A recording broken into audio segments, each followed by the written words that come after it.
tempinho pro pessoal que tá chegando. Tem um delayzinho de quando a gente fica aqui online e quando as pessoas vão entrando. E já vou compartilhar.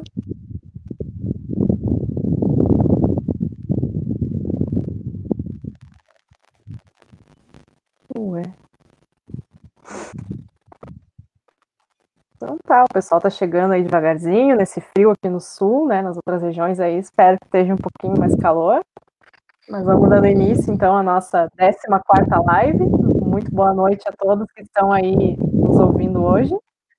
Hoje a nossa live é um tema super legal, a gente vai falar sobre evolução no ar. Então, aquelas perguntas clássicas, né, morcego é rato velho, o que é morcego afinal? A gente vai tentar responder tudo isso hoje. E é um prazer enorme ter essas duas pesquisadoras aqui conosco, né? A Ana Carolina Pavan, que é do Laboratório de Mamíferos da Universidade de São Paulo e também membro aqui da SBEC, do nosso Comitê de Coleções Científicas, e também mãe da Giovana, né, que está de aniversário essa semana, então, muito especial aí, já vai fazer um aninho. E também a nossa querida Francisca Almeida, pesquisadora do CONICET, docente da Universidade de Buenos Aires, e mãe do Caio e do Theo.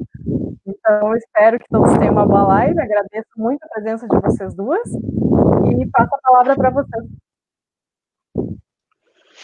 Eu começo? Cíntia. Eu começo, não? Sim, é só para agradecer o convite e falar que é um prazer estar aqui, conversando um pouquinho sobre morcegos. Foi um prazer conhecer a Francisca, eu não conhecia ela ainda, né? Então a gente teve a oportunidade de conversar um pouco sobre esse assunto tão legal que é a evolução, a origem dos morcegos. E é isso aí, vamos lá. Oi, gente, obrigada, SBEC, pelo convite. Fiquei super feliz. A verdade é que eu adoro falar sobre morcego, então qualquer oportunidade, né, a gente aproveita. Vamos começar, né? Hoje a gente vai falar sobre um assunto muito evolução, que na verdade é o que eu mais gosto na biologia. Então, vou começar falando um pouquinho o que é evolução, né? A evolução é uma teoria científica que explica como todos os seres vivos surgiram e se modificaram e se diversificaram a partir de um ancestral comum, né? A evolução compreende tanto processos que ocorrem dentro de espécies e dentro de populações, né, ao longo de poucas gerações, chamamos microevolução, e também processos que ocorrem a longos prazos, né, durante muito tempo, escalas temporais muito grandes, e que geram padrões entre grupos maiores de organismos, né? Isso a gente chama de macroevolução. Mas eu falei que a evolução é uma teoria científica. O que é uma teoria científica? Eu acho que esse conceito é muito importante e hoje em dia está faltando muito, né? As pessoas confundem muito o que é uma teoria que é realmente uma teoria científica. E é muito importante saber essa diferença, né? Uma teoria científica é uma explicação ampla que se aplica a vários fenômenos, né, ou observações, e integra, generaliza várias hipóteses que foram comprovadas, sim? Então, uma teoria para ser aceita pela ciência, ela tem que estar baseada em um grande número de evidências, sim, e ao mesmo tempo ela está sempre sendo posta à prova, né, e poder ser refutada se aparecem evidências contrárias, sim? Então, aqui no... Pode mostrar os slides, Cíntia? Então, esse é Dobzhansky, que foi um grande geneticista, e ele disse: nada na biologia faz sentido, exceto a luz da evolução. Sim? Então, a evolução é a base da biologia, né?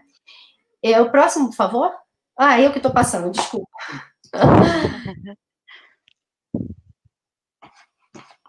Por quê? Um segundo.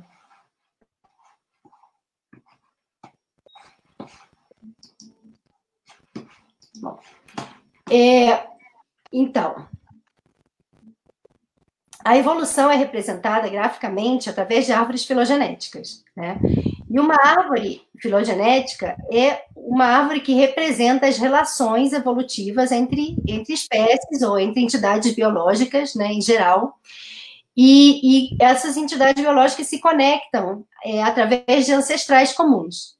Sim, seria a representação gráfica da evolução, né? Então, como a gente interpreta uma árvore evolutiva? É mais ou menos como uma árvore de família. Então, as pontinhas da árvore, as folhas, são como a sua geração, né? Você, seus irmãos, seus primos, e vocês estão conectados entre si por ancestrais comuns. Então, você e seus irmãos estão conectados pelos seus pais, né? E seus primos pelos seus tios, que, por sua vez, estão conectados através dos seus avós, sim, que são os seus ancestrais. Então, todos os que estão na pontinha da árvore são de uma mesma geração. E a árvore tem um sentido temporal, né? Quanto mais perto da raiz da árvore, mais no passado a gente vai, né? E quanto mais para a ponta da árvore, onde estão as folhinhas da árvore, seria mais perto do presente. Sim? Só que tem algumas diferenças, né? Essa analogia com a árvore de família ajuda a gente a entender, mas tem diferenças. Por quê? Porque os ancestrais das espécies não são dois, são um, né? Aqui a gente vê que são dois, papai e mamãe, e nas espécies seria só um. Mas é importante manter isso, né? De que os que são da mesma geração, eles têm todos o mesmo nível, nenhum é ancestral do outro, né? E que tem essa escala de tempo. E também que as árvores, elas são como móveis, né? Se você gira a árvore, não importa, as relações continuam sendo sempre as mesmas. Então, o que as árvores podem falar para a gente sobre a origem dos morcegos, né? Antes se pensava que os morcegos eram parentes de um grupo que se chama Arconta, tá? Aqui se pode mostrar assim, sim? Que relacionava os morcegos a esse bichinho aqui que se chama colugo, que é um bicho que pode planar, né? E seria parente também dos primatas. Só que, mais recentemente, usando dados moleculares, foi possível fazer uma filogenia, uma árvore filogenética mais robusta, que mostra que, na verdade, os morcegos estão dentro de um grupo que se chama Lauraceatheria, que inclui mamíferos carnívoros e os mamíferos com cascos, os ungulados, né? As baleias também aparecem aqui, nesse mesmo grupo. Certo? Mas como surgiram, né? O que tem os morcegos são mamíferos muito especiais. Por que eles são especiais, Ana? Então, gente, os morcegos, eu acho que muitos se perguntam, né, o que aconteceu de interessante na evolução dos morcegos, para eles serem o grupo que são atualmente. Bom, a gente enumera 3 grandes fatos, acontecimentos, que marcaram a evolução dos morcegos e que caracterizam um grupo e que deram ao grupo grande sucesso evolutivo. O primeiro foi o voo. Os morcegos, eles são os únicos mamíferos capazes de voar ativamente. Como a Francisca mencionou, existem alguns mamíferos que são capazes de planar, como os colugos, alguns esquilos, alguns marsupiais, mas os únicos capazes de bater as asas e se deslocarem com a força dos seus músculos são os morcegos. Existem 2 outros grupos de vertebrados que são distantes dos morcegos, não são proximamente relacionados, que também conquistaram o voo durante a sua evolução. Esses grupos são as aves e os pterossauros. E aí é importante a gente mencionar que uma característica, quando ela aparece assim, diversas vezes na história evolutiva, só que ela aparece em grupos não relacionados, a gente chama esse evento de convergência ou paralelismo. E foi isso que aconteceu. O surgimento do voo nos morcegos, nas aves e nos pterossauros, por exemplo, é um exemplo de convergência. Bom, além do voo, né, os morcegos também se caracterizam pelo seu hábito noturno. Esse hábito, ele confere vantagens aos morcegos, Ele evita competição, por exemplo, com as aves que voam de dia, e também ajuda eles a se protegerem de predadores. Mas aí aparece um outro problema. Como que os morcegos, então, conseguiram evitar obstáculos e encontrar comida à noite, onde as condições de luminosidade são tão baixas? E é aí que surgiu o terceiro fator que eu mencionei, que é a ecolocalização, perdão. A ecolocalização é como se fosse um sexto sentido dos morcegos. É a capacidade que eles possuem de se orientar e encontrar comida utilizando o som, utilizando os ecos. Eles emitem o som e escutam os ecos do ambiente. Então, muita gente acredita que os morcegos são cegos, por exemplo, mas na realidade tem diversas espécies que têm uma acuidade visual bastante boa, algumas espécies inclusive são diurnas ou crepusculares, o grupo que a Francisca trabalha, por exemplo, as raposas voadoras. Mas, enfim, esse sexto sentido, a ecolocalização, é uma ferramenta que os morcegos possuem que permite eles a explorarem muito bem o ambiente de uma maneira poderosa, né, durante a noite, quando a visão não é tão eficaz. Então, você pode passar para o próximo slide?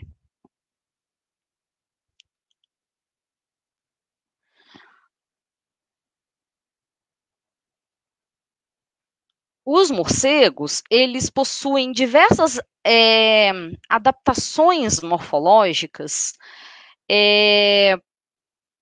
para realizar o voo, né, e a ecolocalização.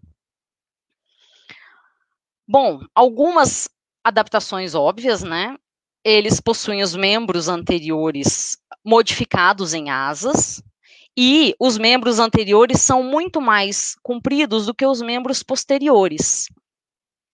Além disso, os morcegos possuem entre os dígitos, aqui nessa figura, na letra A, a gente pode ver, é uma membrana que eles possuem, chamada patágio, entre os dígitos da mão e também entre o antebraço e o braço, enfim.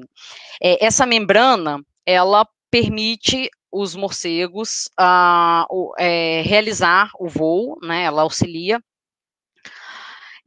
Outras adaptações morfológicas que a gente chama são os ossos dos morcegos são geralmente bem longos e fininhos para serem mais leves. E uma adaptação interessante é que os morcegos têm os membros posteriores virados. Então, os joelhos do morcego são para trás, diferente dos nossos, que são para frente.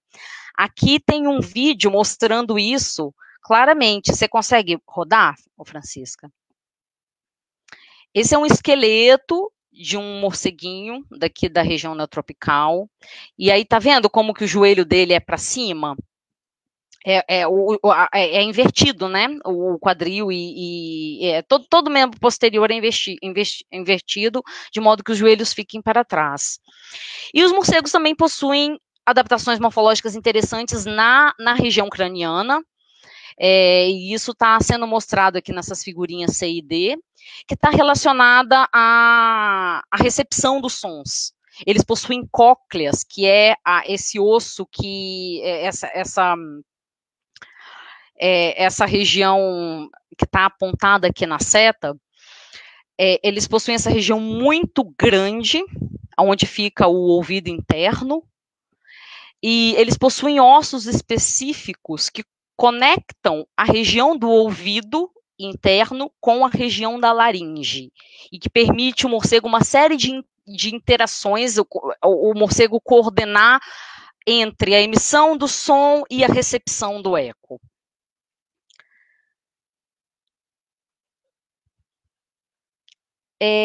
Pode passar para o próximo, Francisca. E aí existem algumas hipóteses, né, de como será que surgiu, então, como que aconteceu a evolução do voo, como que os morcegos chegaram no ponto que eles estão atualmente. Apesar de, como a Francisca mencionou, os colugos não serem proximamente relacionados aos morcegos, eles são um modelo interessante de um estágio ancestral.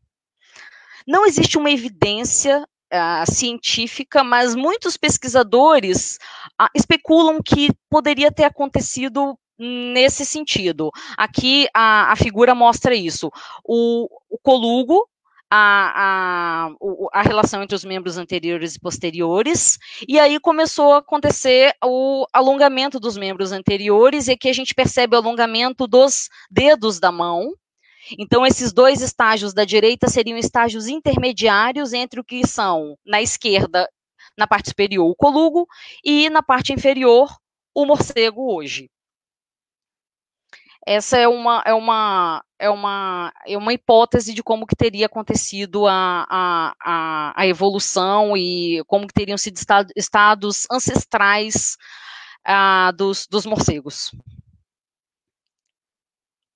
Bom, mas e aí a gente se pergunta, né? Como é que a gente sabe disso? Como que os pesquisadores conseguem, né, pesquisar e entender, descobrir como que isso tudo aconteceu?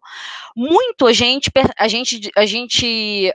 descobre através dos fósseis. Os fósseis de morcego, eles têm uma característica muito peculiar comparado a outros grupos, né, que é a seguinte: apesar de existirem fósseis muito antigos no grupo, eles são muito, muito similares aos morcegos que existem atualmente.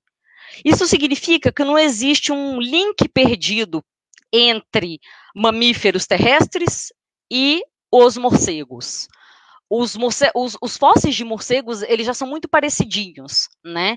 Então, os pesquisadores ainda procuram algum fóssil, ainda, quem sabe, a gente vai descobrir um fóssil que mostre um estágio intermediário de um mamífero ancestral saindo de um modo de locomoção terrestre ou arborícola e indo para o voo.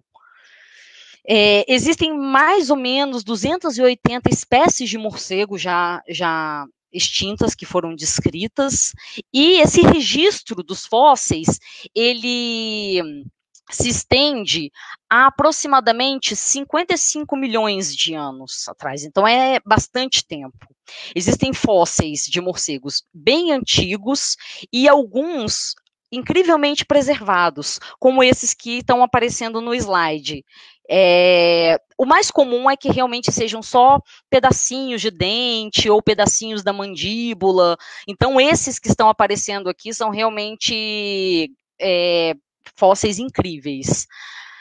Então, aqui eu só queria chamar a atenção mesmo para aquilo que eu mencionei, como eles são parecidos com morcegos atuais, e algumas coisas que a gente consegue inferir de estudar esses fósseis.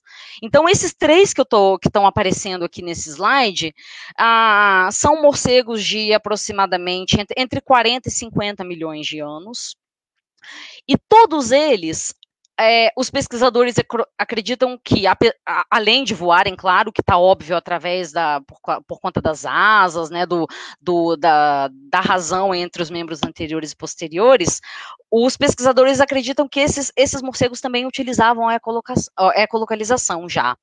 E aqui, essa setinha embaixo chama atenção para isso. Isso foi um raio-x que foi feito de um desses espécimes, que mostra aqui que esse bicho já tinha uma cóclea, que é aquela região que eu falei que abriga o ouvido interno. Ele já tinha uma cóclea muito grande, então esse bicho provavelmente já utilizava a ecolocalização. Agora, passando para o próximo, recentemente foi descrita uma nova espécie de fóssil de morcego, que se chama Onychonycteris finei. Essa espécie, ela é hoje considerada a espécie mais primitiva de morcego já conhecida. Por quê? Porque esse morcego, ele apresenta características que não existem em nenhum outro morcego fóssil. As asas dele não são tão compridas quanto em outros morcegos, e ele apresenta garras em todas os dedos. E isso é uma coisa que nunca tinha sido descoberta antes em nenhum outro fóssil. E que seria um estágio um pouquinho anterior da evolução dos morcegos, se comparado aos fósseis que a gente já conhecia. Ele também apresenta membros posteriores mais compridos. Então, os pesquisadores acreditam que esse morcego ele não voava mesmo. Ele não tinha essa capacidade de voar tão bem quanto as outras espécies. E sim, ele fazia voos curtos, meio que saltando de uma árvore para outra, por exemplo. E uma coisa muito legal é que os pesquisadores fizeram várias investigações, várias análises nesse material, e eles descobriram que, aparentemente, essa espécie não usava a ecolocalização. Então, com esse fóssil, eles conseguiram sugerir que o voo surgiu primeiro na evolução dos morcegos do que a ecolocalização. Isso é uma coisa muito legal e que antes a gente não tinha como checar, como testar, né?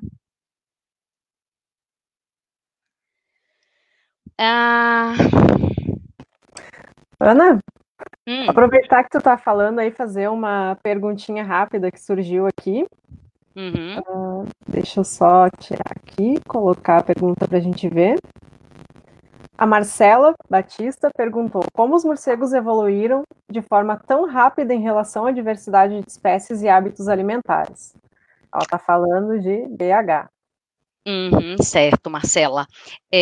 Pois é, isso é uma coisa muito legal. Existem vários trabalhos que investigam isso, como que os morcegos tiveram essa explosão assim de espécies e como eles são um grupo tão diverso com relação aos hábitos alimentares que eles são hoje. Eu não vou entrar em detalhes exatamente agora, porque a Francisca vai mostrar isso daqui a pouco, e ela tem umas figuras muito legais. Então, se eu falar agora, eu não vou ter as figuras, eu acho que vai estragar um pouquinho o barato dela. Mas fica aí online que daqui a pouco a Francisca vai explicar isso direitinho para você, tá bom?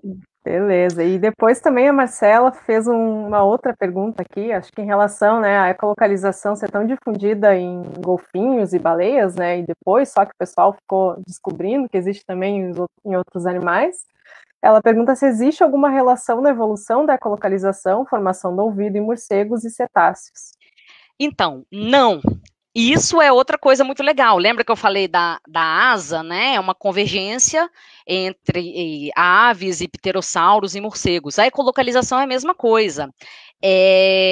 Surgiu independentemente, acredita-se que surgiu independentemente, né? O que atualmente a gente sabe com base nas filogenias. Independentemente em 4 grupos de mamíferos, e existem algumas aves que também utilizam a ecolocalização. E em todos esses grupos de animais, a ecolocalização surgiu independentemente. Legal. Então, próximo slide. Para finalizar aqui a parte de fósseis.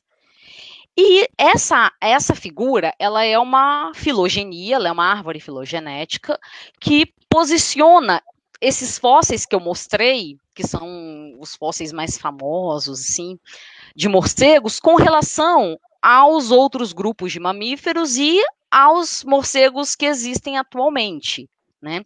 Então, existem, como eu falei, diversas espécies de fósseis descritas, e muitas dessas espécies, elas se encaixam dentro de famílias, ou seja, grupos de morcegos que existem atualmente. Mas essas espécies, que são as espécies mais primitivas, que datam de 50 milhões de anos, 54, 53, que são o Onychonicteris, o Icaronicteris e as outras duas, a posição delas, a gente fala que é basal. Elas não se encaixam em nenhuma das famílias atuais, e sim por fora, né, dessa árvore filogenética que é conhecida hoje para os morcegos atuais. Então, essa figura mostra isso para vocês.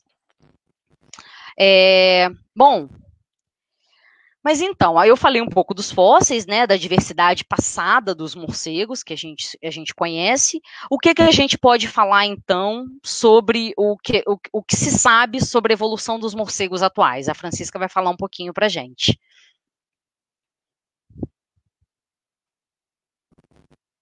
Acho que o micro tá desligado. Aí. Atualmente, a gente tem 1.400 espécies de morcego. Uma diversidade enorme para um grupo de mamíferos. Mas essa diversidade em morcegos não é só com relação ao número de espécies.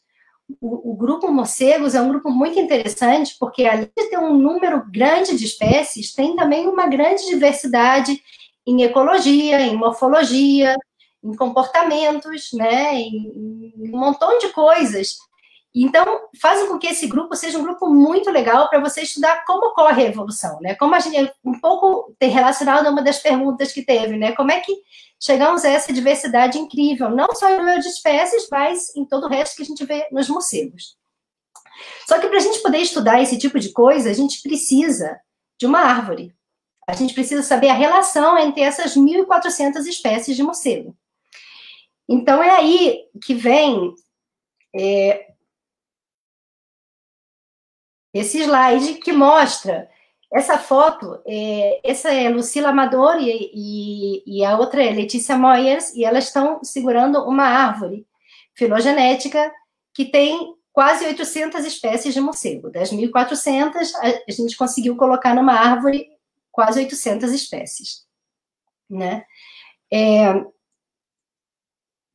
E uma das razões pelas quais os biólogos fazem esse tipo de estudo, né, constroem essas árvores, é para poder estudar, fazer a classificação das espécies, né? Porque uma das utilidades das árvores filogenéticas é justamente isso. A gente precisa, para a gente fazer uma classificação baseada na evolução do grupo, né, que a gente chama de classificação natural, porque reflete a evolução, a gente precisa primeiro fazer uma árvore. E através dessa árvore, da Lucila e Letícia, né, que corrobora estudos anteriores que já haviam mostrado algumas das coisas que a gente vê aqui, né, a gente vê que tem dois grandes grupos de morcegos, o Impterochiroptera e o Yangochiroptera, né, e, além do mais, as 1.400 espécies, elas estão divididas em 21 famílias, que são as que aparecem, os nomes em branco aqui nessa árvore, né? Essa parte da árvore que tem uma linhazinha pontilhada e umas setinhas, são partes que a gente não sabe bem, né, como é que foi. A gente não conhece bem essas relações porque ainda não conseguiu chegar a um resultado legal nessa parte da árvore. Mas, mais ou menos isso. E o que é importante aqui mostrar é que essas famílias, que são 21 famílias, né, elas são grupos naturais, elas refletem a evolução. Sim. Uma floresta inteira para tanto morcego, né? É uma árvore, vocês viram o tamanho da árvore, enorme.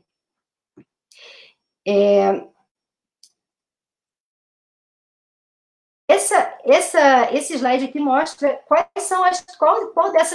dessas famílias estão distribuídas na região neotropical, né? Que é a região do Brasil, e essas que estão na região neotropical estão todas presentes no Brasil, né? Que são as espécies que estão amarelo. Depois as famílias. Depois as famílias que estão em verde, pintadas verde na árvore, são famílias que têm uma distribuição ampla, né, em todos os continentes e que também estão presentes, né, na região neotropical.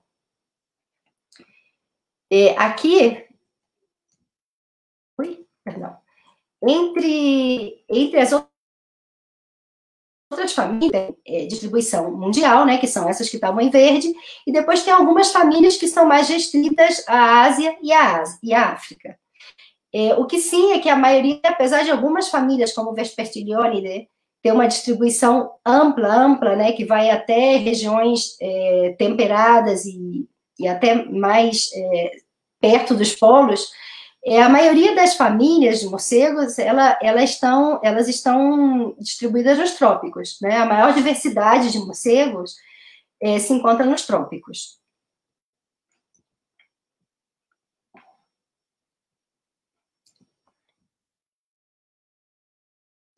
Outra coisa interessante para a gente olhar nessa árvore é a distribuição das espécies, das 1.400 espécies nessas 21 famílias. Não estão distribuídas igualmente, né? As famílias não têm o mesmo número de espécies. Então, tem famílias que têm muitíssimas espécies, como o Vespertilionidae, que tem mais de 500 espécies. Depois tem o Pteropodidae, que tem 200 espécies. depois temos famílias que são super pequenininhas, com 1 ou 2, 5 espécies, né? E uma das perguntas que a gente faz o que causa essa diferença, né? Por que algumas famílias se diversificaram tantas e terminaram com tantas espécies, e por que outras famílias têm pouquinhas espécies? Então, isso tem que ver com taxas de diversificação. O que é uma taxa de diversificação? É a taxa de aparecimento de espécies menos a taxa de extinção, que seria a taxa de desaparecimento de espécies, né? Então, aqui, por exemplo, nessas árvores que eu estou mostrando, elas estão pintadas, quanto mais quente a cor, né, mais perto do vermelho a cor, quer dizer que a taxa é maior. Então, na esquerda, a gente vê a taxa de diversificação e vê que em alguns momentos fica bem alaranjado aqui, em alguns lugares bem vermelho, né, essa parte vermelhinha aqui embaixo, esse grupo em vermelho é o grupo das raposas voadoras, né, que é um grupo que tem 65 espécies, mais ou menos, né, e que apareceu muito recentemente, menos de 8 milhões de anos. Se diversificou muito rápido. Então, todas essas partes da árvore que estão com uma cor perto de laranja foi onde teve explosões de diversificação, né, onde teve uma diversificação muito grande. Só que essa diversificação muito grande pode se dar por um aumento na taxa de especiação, como a gente vê em Rhinolophidae, aqui, por exemplo, ou pode se dar por uma diminuição da taxa de extinção, como a gente vê em Hippocyderidae e em Pteropodidae, né, que diminuiu a taxa de extinção e, portanto, aumentou o número de espécies, né, aumentou a taxa de diversificação.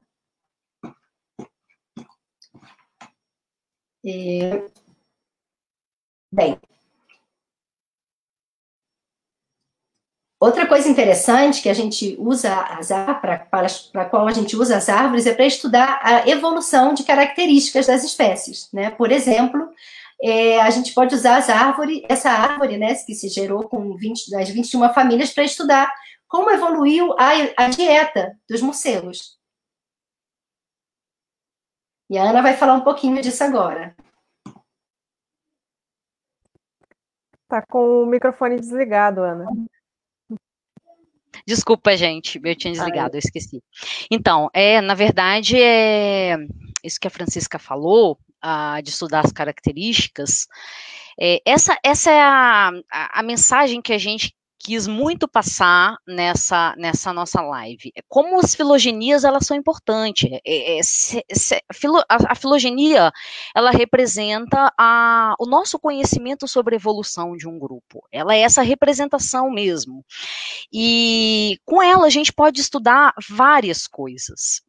Então, ela não conta só para a gente como as espécies estão relacionadas. É através disso que a gente consegue chegar em outras etapas da nossa compreensão sobre a evolução de um grupo.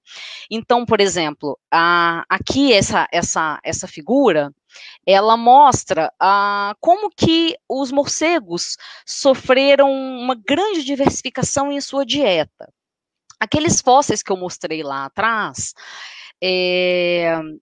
os pesquisadores acreditam, com base em alguns estudos, com base na forma do dente, inclusive tem um daqueles fósseis que eu não quis entrar em detalhes no momento, mas na figura dá para perceber que ele foi fossilizado com o conteúdo estomacal.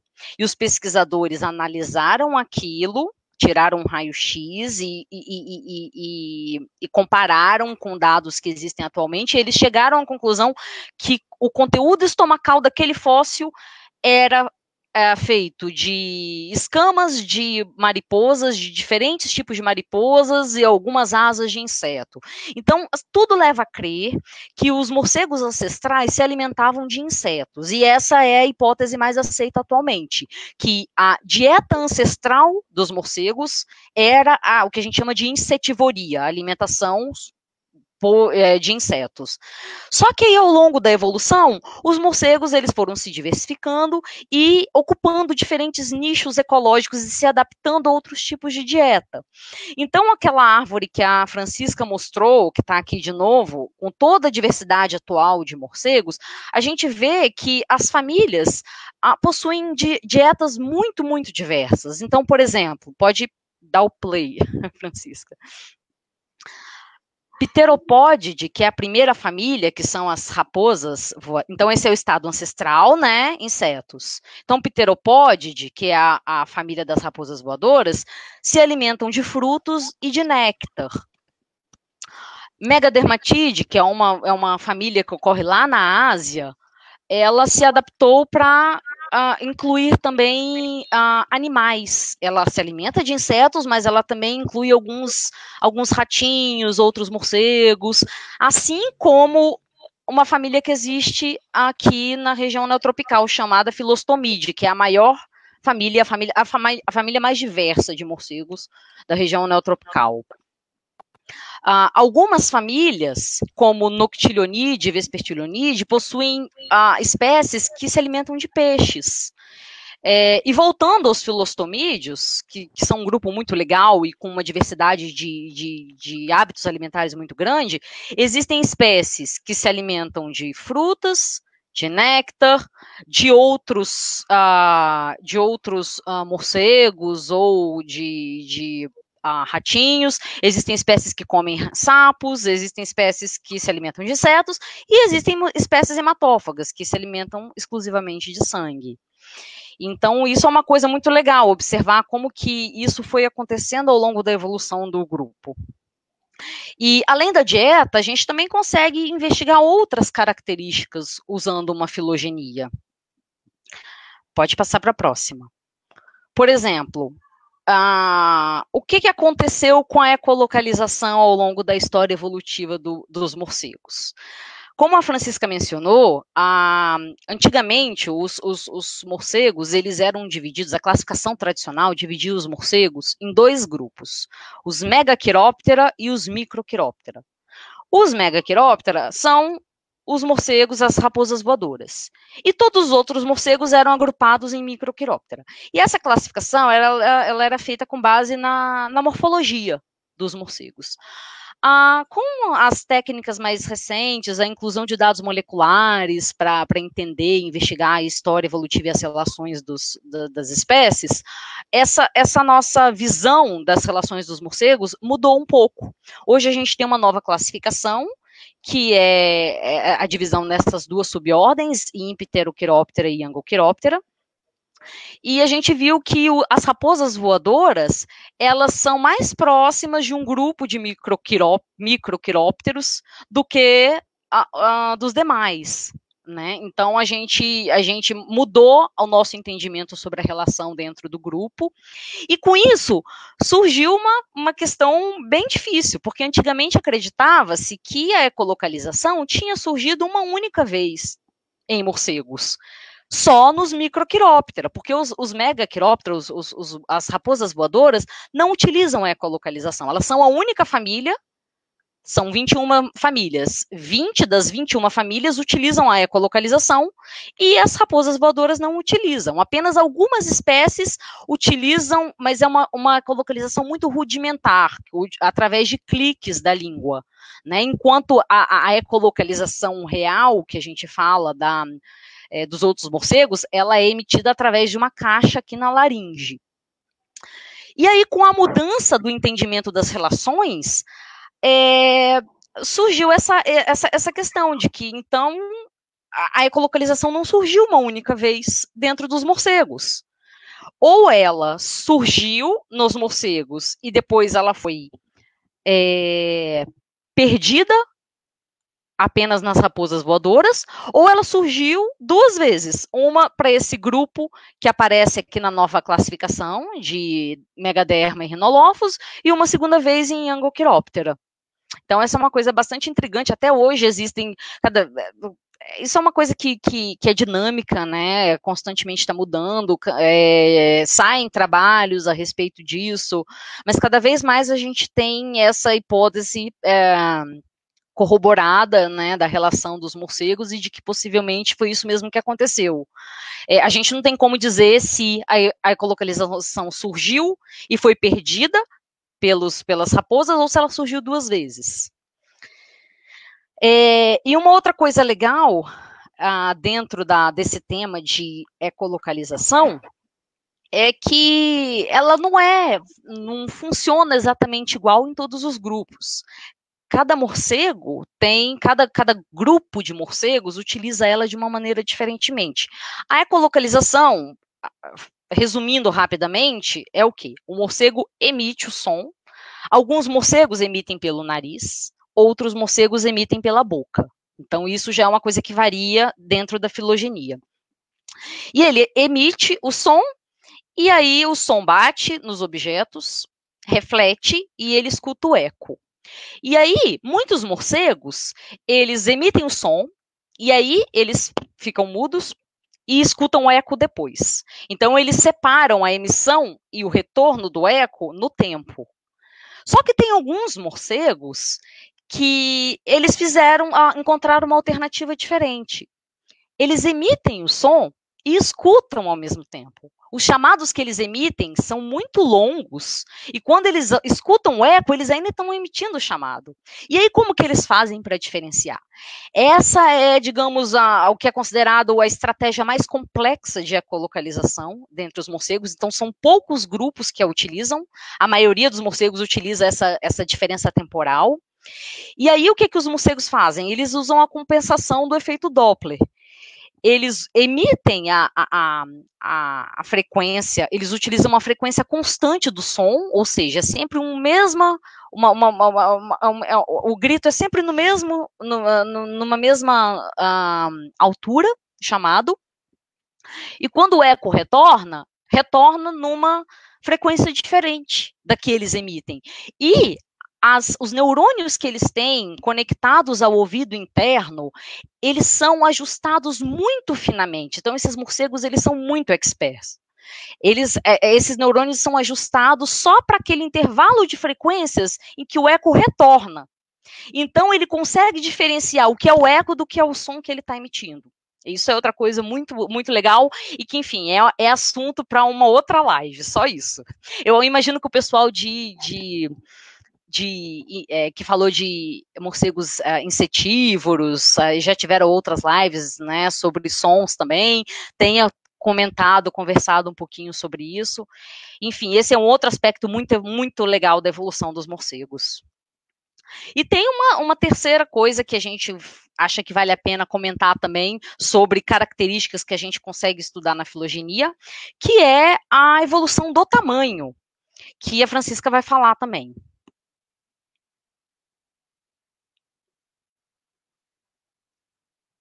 O microfone está desligado, Francisca. Não. Ai. Os morcegos, uma coisa interessante com relação ao tamanho, é que os morcegos insetívoros, que são, ou digamos, os morcegos que ecolocalizam, para dizer melhor, para incluir os filostomídeos também, eles são geralmente muito pequenos, né? O tamanho médio, mais ou menos, desses morcegos que ecolocalizam é de menos de 16 gramas. Imagina, são todos bem pequenininhos. E o máximo que pode chegar é 200 gramas. Já entre os pteropódidos, né, que é essa família que inclui as raposas voadoras, o peso pode variar entre 14 gramas a 1,5 kg. É uma variação enorme. Então, aqui essa figura que eu estou mostrando no slide, se vê, é como uma árvore que está toda achatadinha, assim, de lado, melhor, estaria assim. Tudo que está em preto nessa árvore seriam todos os morcegos que não são da família Pteropodidae, e a parte da árvore que está com cores seriam os pteropódidos, sim? E como o gráfico mostra aqui como se fala? Não consigo lembrar como se fala do gráfico, o Y do gráfico seria peso. Então, você vê a variação que aparece em pteropódido, que vai desde mais de 1 quilo, né, até 14 gramas. E o que acontece aqui aqui eu botei as fotos, né, dos maiores morcegos, né, que é um Pteropus vampiros, e aqui do menor, que é o Crasionipteris, né, que tem 2 gramas. Então, o que acontece é que, justamente o que a Ana estava falando, quando você necessita usar a ecolocalização para você procurar comida, a ecolocalização, para ser eficiente, principalmente quando você está caçando insetos no voo, para que ela seja eficiente, você tem que ter até um determinado tamanho. Se o animal é maior que 200 gramas, a ecolocalização deixa de ser eficiente. Você já não consegue caçar insetos porque fica uma relação desproporcional entre o tamanho do morcego, né, e o tamanho do inseto. Então, o que aconteceu? Se imagina que em pteropódidos foi possível esse aumento do tamanho, na verdade tem uma variação enorme de tamanho, justamente porque ele já não depende da ecolocalização. E a ecolocalização estava colocando uma restrição ao tamanho dos morcegos. Ao você não depender mais da ecolocalização, essa restrição foi liberada. Então, os pteropódidos, eles puderam crescer e puderam variar de tamanho quando foi necessário, né? Quando foi adaptativo, ou seja, favorável à sobrevivência e à reprodução desses animais. Depois existe outra restrição ao tamanho, que é o voo, né? O voo, existe restrição no tamanho para o voo. Um animal não pode ser, um mamífero não pode ser muito grande para poder voar. Então, se estima que o tamanho máximo que um morcego poderia atingir e continuar a voar seria 2 quilos. Mas a gente não tem nenhum morcego com 2 quilos, mas se especula, será que a evolução vai seguir? Será que daqui a 1 milhão de anos a gente não vai ter alguma espécie de morcego de 2 quilos? Isso a gente não sabe, mas é algo que a gente poderia, pelo menos, colocar como uma hipótese, né? E essa variação de tamanho, ela também está relacionada com isso, né, com a perda de ecolocalização nos pteropódidos, mas também está relacionada com a alimentação, né? Isso aí. Apesar de não existir uma variação de tamanho e de massa corpórea tão grande nos outros grupos de morcego, como existe nos pteropódidos, ela também ocorre nos outros grupos, obviamente. A gente tem morcegos grandes e morcegos pequenos nos outros grupos. Então, essa figura, ela ilustra um pouquinho isso, que existe também uma associação grande entre o tamanho dos morcegos e o que eles comem. Então, basicamente, é o seguinte, morcegos que comem insetos, eles, no geral, são pequenos. E até porque é aquilo que a Francisca estava falando. Morcegos insetívoros, eles dependem extremamente da ecolocalização, né? Então, os morcegos, dependendo do que eles comem, eles vão utilizar a ecolocalização todo o tempo, durante o forrageio, que é o que a gente chama quando o morcego sai para buscar comida, ou em parte do tempo.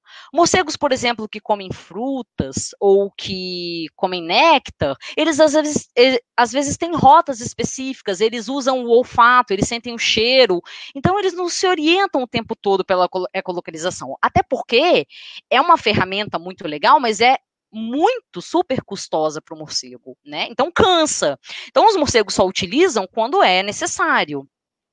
E aí o que essa figura mostra é que espécies que têm uma alimentação com base, uma dieta carnívora, ou seja, se alimentam de outros morcegos, de ratinhos, de sapos, eles desenvolveram tamanhos corpóreos maiores, o que está ilustrado aqui pelo tamanho do crânio, mas no geral está associado ao tamanho corpóreo, né, ao peso também das espécies.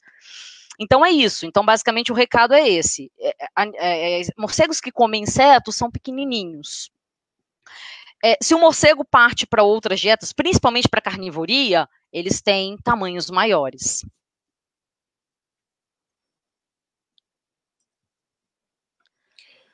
Outra coisa interessante também, que varia muito entre os morcegos, né, é a forma da asa. A forma e o tamanho, né?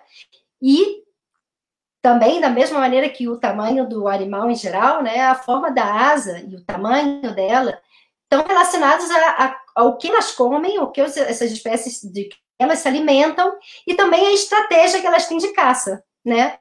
E, como a Ana já mencionou antes, o que acontece no caso das dietas, que tem que convergência e paralelismo, né? Quer dizer, a alimentação frugívora, por exemplo, apareceu 2 vezes na evolução dos morcegos, né?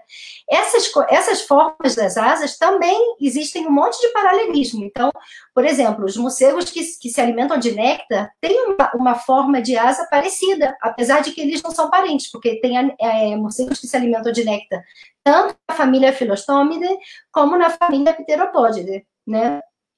Outro exemplo também de paralelismo na forma das asas são os morcegos que caçam insetos no voo, né, em áreas abertas, em grandes altitudes, né, e que precisam ter um voo muito rápido e muito ágil. Né, e esse tipo de comportamento e também esse tipo de asa, que é uma asa mais fina e mais longa, né, apareceu 2 vezes também na evolução dos morcegos, né, na família Molossidे e na família Embaluronidae, né, que é também um outro exemplo legal de paralelismo. Isso, e assim como essas características que a gente mencionou, tamanho, dieta, ecolocalização, a forma da asa, tem inúmeras outras características da história natural do grupo que a gente consegue investigar num contexto, que a gente chama num contexto filogenético, ou seja, usando a filogenia como base. Então, assim, só para citar alguns casos, né, a gente pode, por exemplo, ver por exemplo, os tipos de abrigo que as espécies formam, né? Tem espécies que são monogâmicas, tem espécies que são promíscuas, tem espécies que formam haréns. Aí os tipos de abrigos, tem espécies que abrigam em cavernas, algumas em ocos de árvore, outras formam aquelas tendas, né, nas folhinhas. E assim vai, são diversas características. A gente pode falar também sobre migração. Algumas espécies de morcegos são migratórias, outras não. E isso está muito associado também ao ambiente que elas ocupam, né, ao hábitat delas. Algumas espécies só existem naquela distribuição que a Francisca mostrou, na região tropical, ou seja, naquela faixa central do globo, ou seja, são regiões quentes. Se a espécie ocupa uma região quente, morcegos são pequenos, eles não têm uma capacidade de se aquecer muito grande, né? Agora, tem espécies que são subtropicais ou temperadas, e aí muitas dessas espécies, elas migram quando chega o inverno nessas regiões para poder fugir do frio. E existem espécies de morcego também que hibernam, né? Então, isso aí, essas características da história natural dos morcegos são super variáveis e é muito interessante entender um pouquinho isso e comparar isso dentro da história evolutiva, dentro do contexto filogenético das espécies.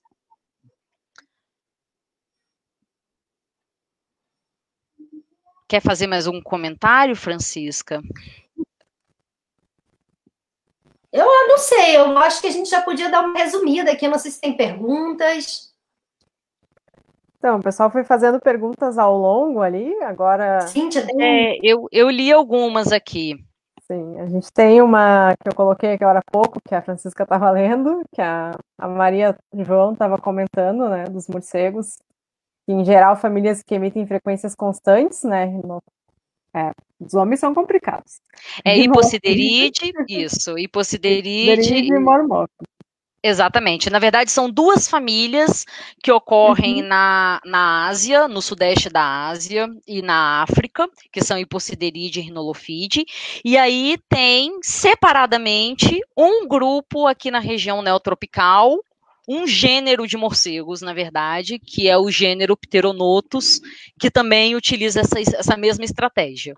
E é legal, porque esse gênero, o Pteronotus, ele pertence a uma família, que é Mormopide, e o outro gênero de Mormopide, que é o Mormopes, utiliza uma estratégia diferente. Na verdade, dentro do gênero Pteronotus existe variação. É um grupo de espécies, né, um subgênero que a gente chama Phyllodia, utiliza essa estratégia que eu mencionei, e as outras espécies utilizam uma estratégia diferente. Então, é uma coisa que surgiu separado das outras famílias. É muito, muito interessante. Então, a gente outro exemplo, né, também de comportamento que surgiu. várias vezes, posso falar a última coisa? Surgiu Claro. várias vezes, são esses morcegos que caçam insetos no chão, né? Eles ficam pousadinhos na árvore e eles ficam escutando, eles usam muito a audição também, né? E eles, junto com a localização, para detectar insetos que estão no chão, e eles vão e buscam um inseto no chão, que é diferente da... E essa estratégia, né, geralmente são os morcegos com umas orelhas muito grandes, e essa estratégia também surgiu várias vezes durante a evolução, em várias famílias diferentes. Não, é muito legal, hein? Mais alguma pergunta? A gente está chegando agora nos 5 minutos finais aqui da nossa live. Então, eu já gostaria de agradecer de antemão as meninas que falaram super bem. Para quem não tá aí há 4 meses sem sair de casa, né, ou mais, hoje a gente teve a possibilidade de fazer um passeio, né, um passeio pela história dos morcegos. A gente conheceu desde os mais antigos até a linhagem atual.